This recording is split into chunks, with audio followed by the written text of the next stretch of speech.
قال النبي صلى الله عليه وسلم خيركم من تعلم القرآن وعلمه أو كما قال عليه الصلاة والسلام. محترم معزز سامعین، دنیا میں اللہ تبارک و تعالیٰ کی تین طریقوں کی نعمتیں ہیں۔ ایک وہ نعمت جس کا تعلق صرف اور صرف دنیا سے ہے، جیسے مال، اور ایک وہ نعمت جس کا تعلق صرف اور صرف آخرت سے ہے، دنیا اور آخرت سے ہے، جیسے اولاد، اور ایک وہ نعمت جس کا تعلق صرف اور صرف آخرت سے ہے، جیسے رمضان، روزہ رکھ۔ اور یہ جو رمضان کا مہینہ ہے اللہ تبارک و تعالیٰ کا بے پناہ برکتوں اور رحمتوں والا ہے۔ چنانچہ اللہ تبارک و تعالیٰ نے رمضان کے مہینے کا تعارف قرآن سے کروایا، شہر رمضان الذی انزل فیہ القرآن، کہ رمضان وہ مہینہ ہے جس میں اللہ تبارک و تعالیٰ نے قرآن کو نازل فرمایا۔ اسی لیے رمضان میں تراویح ہے، اور اسی لیے اللہ کے نبی صلی اللہ علیہ وسلم نے حضرت جبرائیل کو انتقال سے پہلے 2 مرتبہ قرآن شریف مکمل سنایا۔ اسی وجہ سے اسی طرح اللہ تبارک و تعالیٰ نے اللہ کے نبی صلی اللہ علیہ وسلم نے فرمایا، خیرکم من تعلم القرآن وعلمہ، تم میں سے بہترین آدمی وہ ہے جو قرآن کو سیکھے اور سکھلائے۔ اور اسی طرح اللہ کے نبی صلی اللہ علیہ وسلم نے فرمایا، جو آدمی تلاوت قرآن میں مشغول رہ کر ذکر و دعا سے محروم رہتا ہے تو اللہ تبارک و تعالیٰ اسے ان سے زیادہ عطا کر دیں گے جو اسے ذکر اور دعا میں مشغول رہ کر کماتا ہے۔ اسی طرح حضرت عمر فاروق رضی اللہ عنہ نے اللہ کے نبی صلی اللہ علیہ وسلم کا قول نقل کیا ہے، جو اللہ کے نبی صلی اللہ علیہ وسلم کا قول نقل کیا ہے جو کہ ہم قرآن کو عزت کا ذریعہ بنائیں۔ اللہ تعالیٰ قرآن کی وجہ سے ہی قوموں کو عزت دیتے ہیں، اور قرآن کی وجہ سے ہی قوموں کو پستیوں میں ڈال دیتے ہیں۔ چنانچہ صحابہ کرام رضی اللہ عنہ اور ہمارے اکابر رضی اللہ تعالیٰ عنہ کو اللہ تبارک و تعالیٰ نے قرآن سے عزت دی ہے۔ اسی طرح اور بعض قوموں کو قرآن سے ذلت کر دیتے ہیں، اور جو کوئی قرآن پر عمل نہیں کرتا اسے اللہ تعالیٰ قرآن کے ذریعے دنیا آخرت میں ذلیل کر دیتے ہیں۔ ہمارے اکابر اور صحابہ کرام رضی اللہ عنہ کو اللہ تبارک و تعالیٰ نے عزتیں عطا کی تھی، اور وہ قرآن کی بنا پر ہی تھی، اس لیے کہ وہ لوگ قرآن پر عمل کرنے والے تھے، قرآن کے حلال کو حلال جاننے والے تھے، اور قرآن کے حرام کو حرام جاننے والے تھے۔ لیکن آج ہمارا معاشرہ قرآن کے حلال کو حلال نہیں جانتا، اور نہ ہی قرآن کے حرام کو حرام جانتا ہے۔ اسی طرح ہمارے اکابر رضی اللہ عنہ کا معمول تھا کہ وہ رمضان المبارک میں 2 قرآن ختم کیا کرتے تھے، ایک قرآن رات میں ختم کیا کرتے تھے، اسی طرح ایک قرآن کو دن میں ختم کیا کرتے تھے۔ اسی طرح ہمارے اکابر کا معمول تھا کہ وہ اللہ کے سامنے راتوں میں کھڑے ہو کر اللہ کی عبادت کیا کرتے تھے۔ ہمارے اکابر علیہ الرحمہ رمضان کا جب مہینہ آتا ہے، رمضان کے مہینے کا 6 مہینے انتظار کرتے ہیں، اور رمضان جانے کے بعد 6 مہینے افسوس کیا کرتے تھے۔ اسی طرح اللہ تبارک و تعالیٰ نے اس مہینے میں روزوں کو فرض کیا ہے۔ چنانچہ اللہ تبارک و تعالیٰ نے فرمایا، کتب علیکم الصیام کما کتب علی الذین من قبلکم لعلکم تتقون، تم پر روزے اسی طرح فرض کیے گئے ہیں جس طرح تم سے پہلے قوموں پر فرض کیے گئے تھے۔ جس طرح پرانی زمانے کی قومیں یہود و نصارہ پہ روزے فرض تھے، اللہ تبارک و تعالیٰ نے ان قوموں پر روزوں کو فرض کیا تھا، اسی طرح اس قوم پر بھی اللہ تبارک و تعالیٰ نے روزوں کو فرض کیا ہے۔ چنانچہ جب اللہ تبارک و تعالیٰ نے حضرت موسیٰ کو تورات دینے کا ارادہ کیا، جب اللہ تبارک و تعالیٰ نے حضرت موسیٰ کو تورات دینے کا ارادہ کیا تو اللہ تبارک و تعالیٰ نے حضرت موسیٰ سے کہا کہ تم 30 روزے رکھا کرو۔ پھر جب حضرت موسیٰ علیہ السلام نے 30 روزے رکھ دیے، اس کے بعد اللہ تبارک و تعالیٰ نے فرمایا کہ 10 اور ملا لو تاکہ 40 روزے ہو جائیں۔ اللہ تبارک و تعالیٰ نے اپنی ملاقات کے ذریعہ روزے کو بتلایا ہے۔ اسی طرح اللہ تبارک و تعالیٰ نے تمام اعمال کے بدلے کو بیان کیا، لیکن روزے کے بدلے کو بیان نہیں کیا۔ چنانچہ اللہ تبارک و تعالیٰ نے نماز کے بدلے کو بیان کیا، زکوٰۃ کے بدلے کو بیان کیا اور حج کے بدلے کو بیان کیا، لیکن جب روزے کی باری آئی تو فرمایا کہ روزے کا بدلہ میں خود دوں گا۔ اسی طرح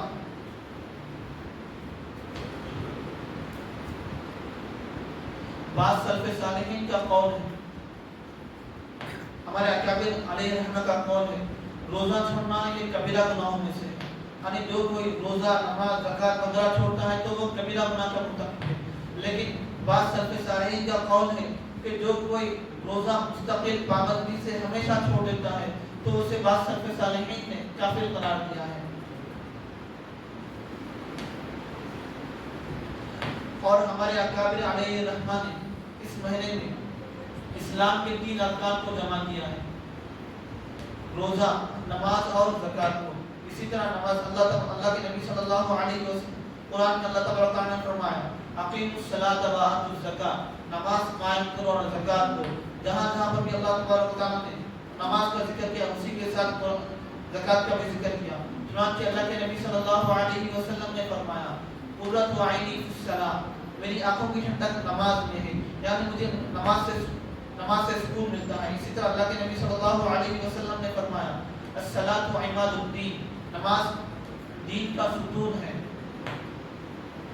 جس طرح گھر ایک پلروں کے بغیر قائم نہیں ہو سکتا، اسی طرح دین نماز کے بغیر قائم نہیں ہو سکتی۔ اسی طرح اللہ تبارک و تعالیٰ کا فرمان ہے ان الصلاۃ تنہی عن الفحشاء والمنکر، بے شک نماز بے حیائی اور برے کاموں سے روکتی ہے۔ اگر کوئی انسان 2 رکعت نفل چھوڑ دے تو اس کے اندر 2 رکعت نفل چھوڑنے کی اتنی برائی آئے گی۔ اگر کوئی انسان 4 رکعت فرض چھوڑ دے تو انہیں کبیرہ گناہ کا مرتکب ہوگا۔ اگر کوئی واجب چھوڑ دے، واجب الوتر چھوڑ دے تو وہ واجب گناہ کا مرتکب ہوگا۔ اگر کوئی سنت چھوڑ دے تو انہیں سنت کے بقدر گناہ کا مرتکب ہوگا۔ اسی طرح اللہ کے نبی صلی اللہ علیہ وسلم کا فرمان ہے اور من ترک الصلاۃ متعمدا فقد کفر، جس نے من ترک الصلاۃ متعمدا فقد کفر، جو کوئی بندہ نماز کو جان بوجھ کر چھوڑ دے تو اس نے اللہ تبارک و تعالیٰ کا انکار کیا، گویا کہ اس نے اللہ تعالیٰ کے ساتھ کفر کیا۔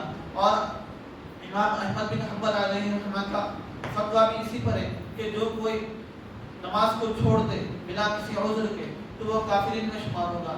اسی طرح امام ابو حنیفہ علیہ رحمہ کا قول ہے جو کوئی نماز کا تارک ہو تو اسے قید کر دیا جائے، اگر وہ قید کرنے کے باوجود بھی اگر نماز پر عمل نماز نہ پڑھتا ہو تو اسے قتل کر دیا جائے۔ حضرت عمر رضی اللہ عنہ کا آخری وقت ہے، حضرت عمر رضی اللہ عنہ کو کسی کافر نے پیٹ میں چھرا پھونک دیا تھا جس کی وجہ سے ان پر بے ہوشی طاری ہو گئی تھی، لیکن جب ہوش آتا تھا تو جب وہ کہتے تھے لا سہل فی الاسلام لمن لا صلاۃ لہ، اسلام میں اس آدمی کا کوئی حصہ نہیں ہے جس کی کوئی نماز نہیں ہے، اسلام میں اس آدمی کا کوئی حصہ نہیں ہے جس کی کوئی نماز نہیں ہے۔ نماز کے ذریعے ہمارے اکابر علیہ رحمہ نے اور صحابہ کرام علیہ رحمہ نے اللہ سے براہ راست اپنی نعمت، اللہ سے براہ راست فائدہ اٹھایا ہے۔ چنانچہ بندہ اللہ سے نماز کی حالت میں ہی سب سے زیادہ قریب ہوتا ہے۔ اور ہمارے اکابر نے اور صحابہ نے اپنی نماز سے اللہ سے براہ راست چیزوں کو لیا تھا۔ چنانچہ ایک صحابیہ کے بارے میں آتا ہے، اس صحابیہ کے لڑکے کا انتقال ہو گیا تھا اور وہ نئی اسلام میں داخل ہوئی تھی، تو اس وقت اللہ سے دعا کرتی ہے اے اللہ میں نے اسلام لایا اور میرے لڑکے کا انتقال ہو گیا، اگر تو یہ دیکھ کر مجھے کفار تانا دیں گے کہ تو اسلام لائی اور ابھی تیرے لڑکے کا انتقال ہو گیا، تو اسی وقت وہ دعا کرتی ہے نماز پڑھ کر، تو اللہ تبارک و تعالیٰ اس کے لڑکے کو زندہ کر دیتے ہیں۔ اسی طرح ایک صحابی کا واقعہ ہے، ایک مرتبہ وہ